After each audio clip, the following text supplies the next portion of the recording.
أعوذ بالله من الشيطان الرجيم بسم الله الرحمن الرحيم রহমান রহিম আল্লাহ তাআলার নামে।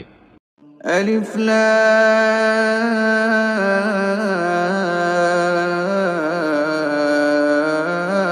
لام ميم আলিফ লাম মিম।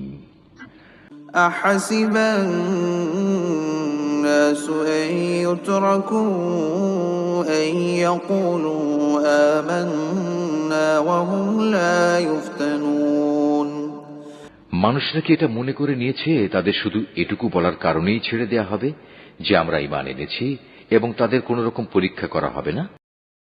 ولقد فتنا الذين من قبلهم